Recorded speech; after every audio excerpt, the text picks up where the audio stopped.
Bonjour à tous, Coquelicot avec vous. Aujourd'hui, je vais vous montrer une expérience pour arriver à déceler si vous avez chez vous des perturbations d'ordre subtil telles que des entités, des perturbations telluriques ou des perturbations dues à des troubles magnétiques, en tous les cas des perturbations qui font que votre lieu n'est pas un lieu stable au niveau énergétique.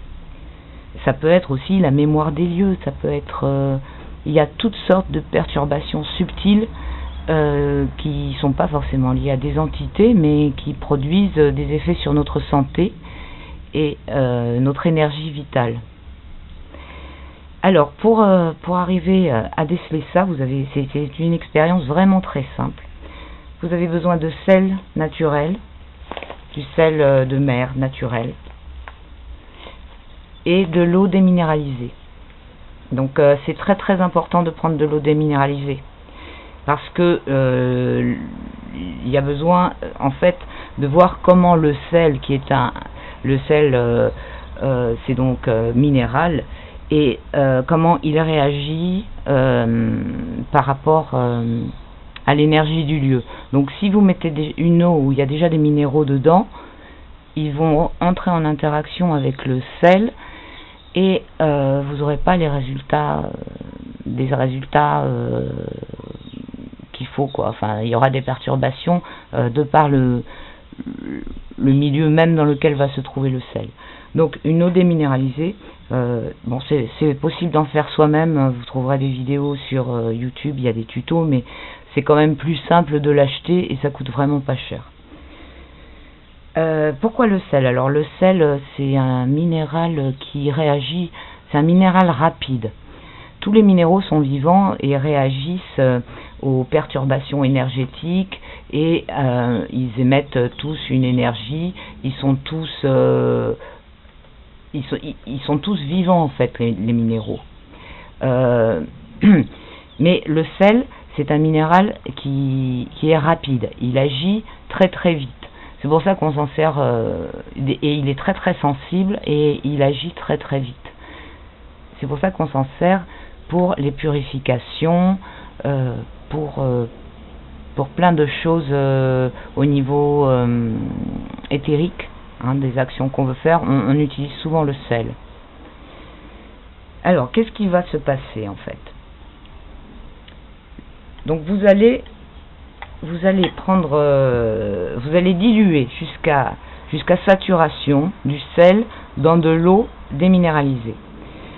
Et après, vous allez poser votre bol dans un endroit absolument calme. Vraiment, il faut pas qu'il puisse y avoir des vibrations de n'importe quel ordre. C'est-à-dire, surtout pas bouger. Par exemple, il ne faut pas que ce soit sur un meuble, dans un passage où quelques personnes peuvent le toucher et mettre des vibrations. Il ne faut pas qu'un animal, un chat, puisse monter à côté, par exemple.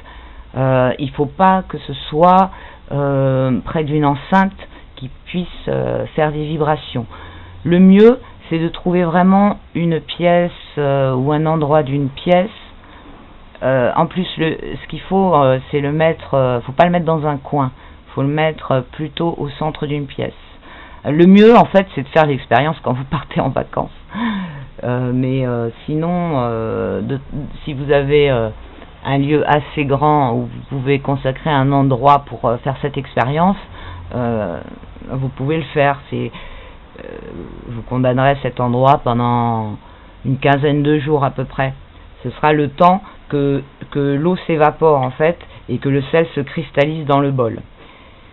Et donc ce qui va se passer,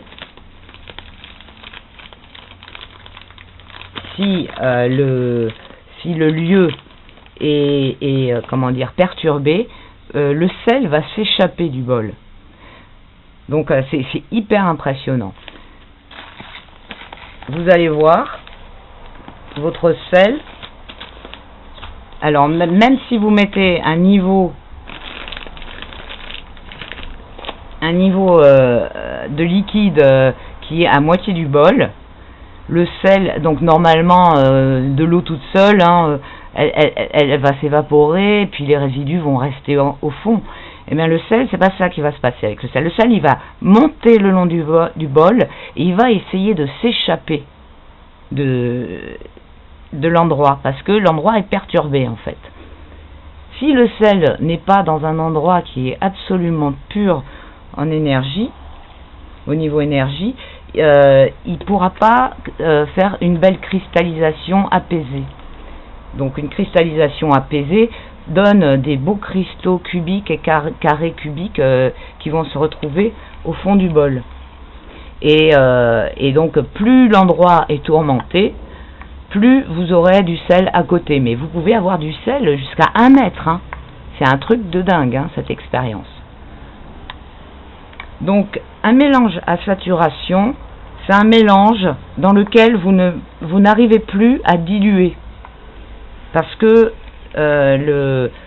voilà, c'est arrivé à saturation, il y a tellement de sel dans l'eau que la dilution n'est plus possible. Donc c'est ce mélange-là qu'il faut obtenir. Alors vous rajoutez du sel. Bon là j'en ai mis pas mal hein, dès le début, peut-être que ça va suffire. Mais sinon vous rajoutez du sel jusqu'à ce que vous puissiez plus le diluer. Et après, vous prenez le liquide. C'est pas ce bol-là dont vous allez vous servir. Vous prenez le liquide, mais il faut le faire tout de suite. Et vous allez le mettre dans un bol qui est hyper propre qui est... Parce que c'est pareil, il ne faut pas qu'il y ait des sels minéraux, il ne faut pas qu'il y ait des résidus dans le bol. Parce que ça va perturber la cristallisation du sel. Donc, vous prenez votre liquide, vous prenez votre bol tout propre, vous le posez là où vous allez vouloir tenter l'expérience. Et vous versez votre sel, votre eau déminéralisée, saturée de sel naturel dans le bol destiné à faire l'expérimentation. Et vous n'y touchez plus, vous sortez de la pièce, vous n'y touchez plus. Moi j'ai fait plusieurs fois cette expérience, je n'arrive pas à obtenir une belle cristallisation. De par le fait que les endroits où je le fais, qui sont les endroits où j'habite, que ce soit entre Paris ou Bordeaux, ce sont des appartements et c'est en ville. Donc en ville, ça m'étonnerait bien qu'on puisse arriver à obtenir une cristallisation de paix, quoi, complètement exempte de toute entité. Vu que les gens ils habitent dans des boîtes les uns au-dessus des autres, qu'il y a toutes les perturbations, enfin surtout à Paris, bon et justement je voulais essayer de faire cette expérience dans des lieux religieux, par exemple dans des églises et des trucs, des lieux comme ça à Paris, pour voir si est-ce que puisque toutes les églises et tout ça, ça a été construit, les temples et toutes ces constructions, ils ont été édifiés sur des lieux énergétiques avant tout. Hein. Et c'est pour ça qu'on s'en est servi pour faire des lieux saints. Mais justement, donc peut-être qu'il y a des endroits qui sont exempts de toute mauvaise énergie, même dans des endroits urbanisés comme Paris, etc. Mais bon, pour mener cette expérience, faut que j'aille faire quelques démarches et que je demande les autorisations, évidemment. Alors, voilà. Donc voilà, là j'ai plus de dilution. Le sel, il est tout dilué. Je vais en rajouter encore. Ça veut dire que je peux en rajouter encore. Ah oui, aussi, n'utilisez pas une cuillère en inox ou en aluminium ou quoi. Il faut pas utiliser quelque chose qui puisse laisser des particules, ou même une cuillère en argent non plus. Le bois c'est bien. comme pour quand on fait de l'argile. Faut pas utiliser de couvert en métal. Bon, là j'en ai mis trop du sel, hein.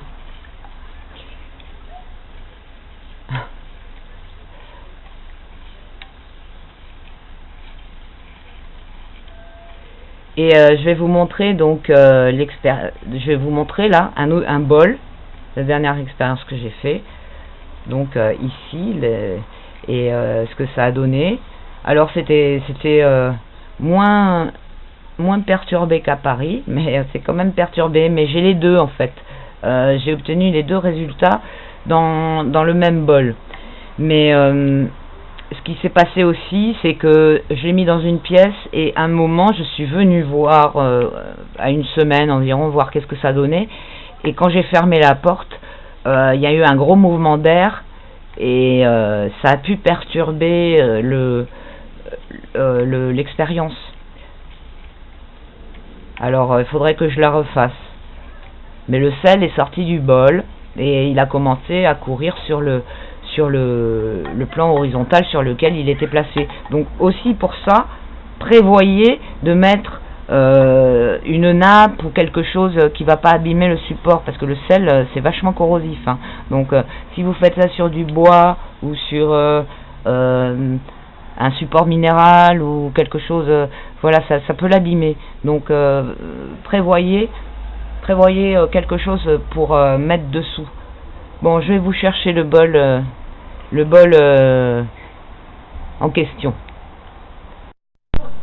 Donc voilà le bol. Alors vous voyez, j'avais pas mis plus de sel que ça, même on voit le niveau initial, hein, dans le bol. Vous voyez, le niveau initial il était là, hein. Et vous avez vu comment le sel est sorti du bol partout. Donc il y en avait aussi sur la table sur laquelle je l'ai posé, évidemment. Et le sel s'échappait vers la fenêtre, hein. Alors comme ça, vous pouvez voir aussi de quel côté vient la perturbation, parce que le sel, il va s'échapper du côté opposé d'où vient la perturbation. Et c'était comme il allait vers la fenêtre, du côté où il y avait la fenêtre. Donc la perturbation venait bien de l'intérieur du logement. Cependant, vous voyez, on a une double cristallisation. Quand j'ai fait l'expérience à Paris la première fois, et alors donc je l'avais fait vraiment n'importe comment, parce que j'avais bougé le bol, je l'avais changé d'endroit, donc c'était comme si le lieu avait été super perturbé et il n'y avait aucune cristallisation au fond. Là vous voyez, attendez, voilà, là on voit, vous voyez comment c'est beau. Les cristaux de sel, ils sont magnifiques. Et donc là, on a les deux. On a une cristallisation apaisée et en même temps un lieu perturbé. Alors c'est intéressant. Moi, je vous invite à faire ces expériences et à les partager, parce que je peux pas le faire partout. Et comme j'apprends au fur et à mesure que je fais mes expériences, suivant les lieux où je les fais, évidemment, je peux pas aller chez les gens pour dire avec mon bol et mon sel, je vais voir qu'est-ce que ça donne chez vous. Donc ça m'intéresserait bien que vous fassiez l'expérience et puis que vous m'envoyiez des photos, si vous voulez bien. Et puis je ferai une vidéo en montrant vos photos et vous me mettez dans quelles circonstances vous avez fait l'expérience, voilà, quel genre de logement, quel genre d'endroit.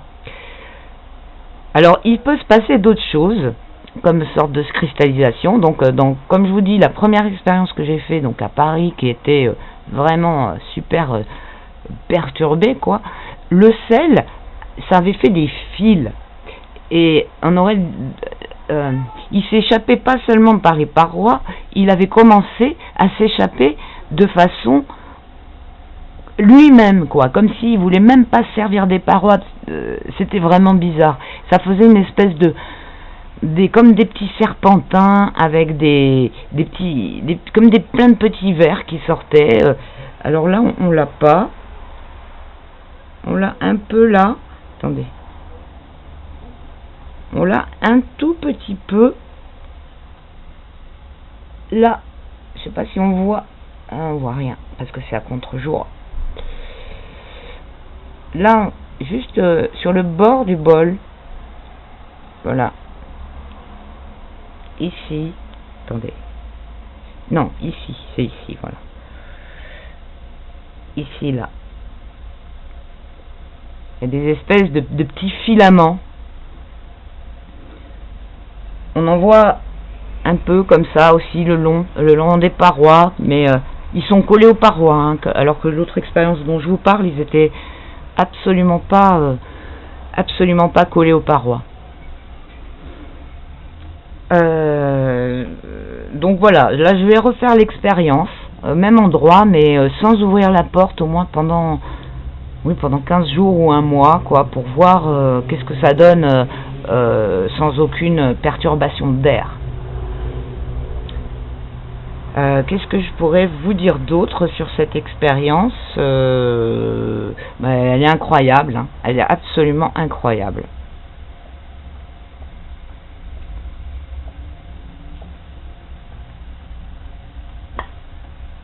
Vous voyez, ça fait des pellicules. Donc voilà, je vous invite à faire ça et donc à me partager vos résultats. Alors on va voir si ici, donc là vous voyez j'ai rajouté trop de sel, hein, donc ça se diluera pas plus que ça. Alors je vais prendre toute, je vais attendre que ça se repose un petit peu. Enfin ça met juste 15 secondes, hein, parce qu'il faut pas attendre trop longtemps non plus, hein. Et je vais aller prendre un bol tout propre et le remettre au même endroit. Et là, ce que j'avais fait la dernière fois aussi, je sais plus, je crois que j'avais d'abord rempli le bol dans la cuisine et que je l'avais apporté dans la pièce. C'est pas ça qu'il faut faire. Il faut vraiment que dès le début de l'expérience, vous le fassiez dans la pièce et que tout de suite vous versiez votre eau saturée dans le bol qui va servir à l'expérience.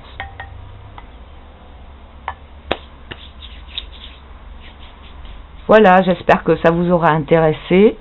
Bientôt, je vais vous montrer une autre expérience que vous connaissez sûrement, hein, c'est l'expérience du riz de Masaru Emoto, que j'ai fait plusieurs fois avec beaucoup de succès. J'ai vu qu'il y avait plusieurs vidéos sur YouTube, mais avec des gens qui racontent assez n'importe quoi, comme envoyer la pensée au moment où ils sont en train de cuire le riz, ou des choses comme ça. Donc, ou même, ils cuisent pas le riz. J'ai vu, il y en avait, ils cuisaient pas le riz.